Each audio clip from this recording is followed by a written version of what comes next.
ഞങ്ങളുടെ പാർട്ടി പിളർന്നാൽ അതിന് പേരിടാൻ അക്ഷരമില്ലെന്നൊന്നും നമ്മുടെ അഡ്വക്കേറ്റ് ജയശങ്കർ വേവലാതിപ്പെടുകയൊന്നും വേണ്ട. ഇംഗ്ലീഷിൽ അക്ഷരമില്ല, മലയാളത്തിലിടും. മലയാളത്തിലില്ലെങ്കിൽ ഞങ്ങൾ ഹിന്ദിയിലിടും. എന്താ ബുദ്ധിമുട്ടെന്താ? ഞങ്ങൾ പാർട്ടി പിളർത്തും, പുതിയ പുതിയ പേരുകൾ ഇടുകയും ചെയ്യും. നമ്മുടെ വക്കീൽ ഈ പറഞ്ഞ് എങ്ങോട്ടാണ് പോകുന്നത്? അതായത് ആൻ്റണിയുടെ കാര്യം പറയുന്നു, അത് കഴിഞ്ഞിട്ട് യെദ്യൂരപ്പയുടെ കാര്യം പറയുന്നു. എന്താ ഉദ്ദേശം? അഡ്വക്കേറ്റ് ജയശങ്കറിൻ്റെ ഉദ്ദേശം എനിക്ക് തോന്നുന്നു നമ്മുടെ റോഷി അഗസ്റ്റിൻ എന്താണോ മനസ്സിൽ കരുതിയിരിക്കുന്നത് അതാണ് ഇപ്പം നമ്മുടെ അഡ്വക്കേറ്റ് ജയശങ്കറിൻ്റെ ഉദ്ദേശം. എങ്ങനെയെങ്കിലും ഈ മനുഷ്യനെ പാലായി നിർത്തി തോപ്പിക്കണം.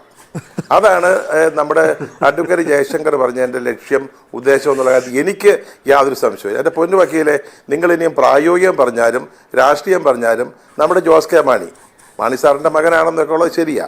പാലായി നിന്ന് ജയിക്കത്തില്ല സാറേ.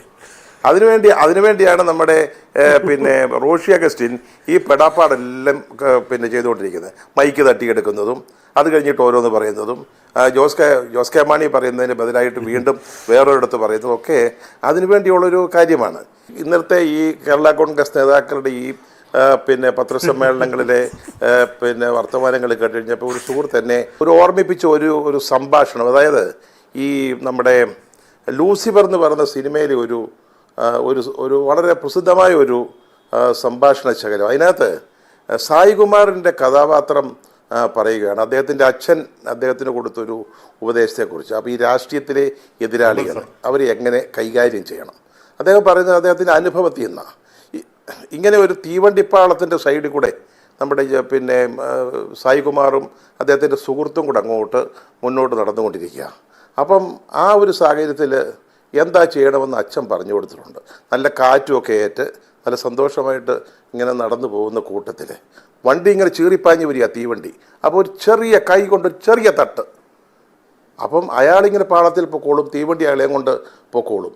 അതാണ് ഇപ്പോൾ നമ്മുടെ റോഷി അഗസ്റ്റിൻ ഇവിടെ ഉപദേശിച്ചുകൊണ്ടിരിക്കുന്നത്. ഈ പാളത്തെ തട്ടിയിട്ട് അപായപ്പെടുത്താനല്ല, പാലയാകുന്ന പാളത്തിലേക്ക്, ആ മണ്ഡലമാകുന്ന പാളത്തിലേക്ക് ജോസ് കെ മാണിയെ ഒന്ന് തട്ടിയിട്ട് അദ്ദേഹത്തിൻ്റെ രാഷ്ട്രീയ ഭാവി അവസാനിപ്പിക്കണം. അതാണ് ഇപ്പം കേരള കോൺഗ്രസിനുള്ളിൽ നടന്നുകൊണ്ടിരിക്കുന്നത്.